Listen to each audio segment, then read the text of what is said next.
शुणु व्यक्तिगत स्तर में जदि कहे मानसिक स्तर में कहे हाँ सोफिया मानसिक स्तर टी प्रभाव पड़ो कहीं बापा को बहिष्कृत करा मानसिक जगह जेकोसी झीर मन टे आघात हम सामाजिक अपदस्थ तो हम किंतु राजनैतिक दृष्टि मु भावुनी से होती कांग्रेस विधायिका जड़े संभावनामयी विधायिका मु तो कहे विधानसभा जो 2-3 जन विधायकों भितर मत सी सोफिया फिरदौस डिबेट बहुत भल लगे मु कहूनी किए भल लोक बोलिक क्या सर्टिफिकेट दौनी वितर्क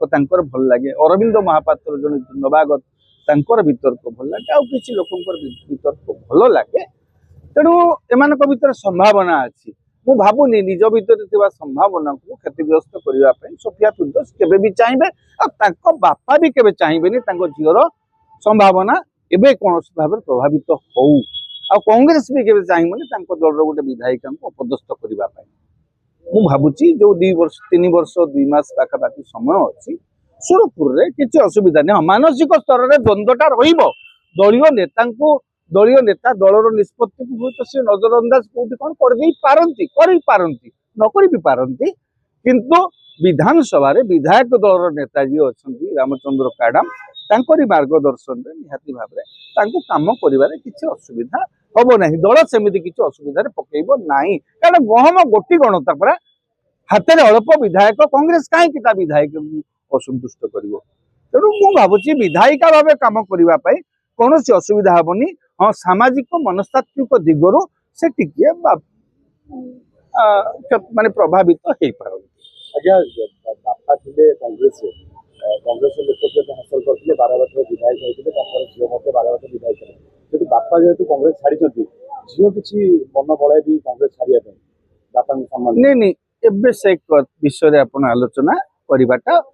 बोकामी हम कारण सी कांग्रेस छाड़ापी निष्पत्ति ने पदवी उपर असुविधा आसी पारे से केबे भी चाहिए बापा भी केबे चाहिए कटक पुणी 12 गोटे उपनिर्वाचन देखू कि कौन गोटे असुविधा सृष्टि हो बापा भी चाहिए कारण विधायक जीतवाटा आज्ञा एत सहज कथा नुह एत लोकप्रिय नुहति बहु बहु लोकप्रिय नेता आज्ञा कौटी अतीत वाजपेयी भाया महान नेता सी पराजयर सामना करते नवीन पट्टनायक पराजय वरण कले कंटाबाजी तेणु एत विधानसभा थे जीति लोक केबे निज खुशी रे निज सीट को विपन्न करने को चाहिए कि बापा भी चाहिए ना मु भावुनी जे एत शीघ्र से कौन गोटे चरम निष्पत्ति नेबे बोली आमर विधायिका जदि नबार अच्छी हुए तो निर्वाचन पूर्व किसी नहीं पारती अलग कथा आम कहीपर ना किंतु से जड़े चतुर आ जड़े सेमती चेतना युक्त विधायिका अच्छी ज्ञान बुद्धि शुद्धि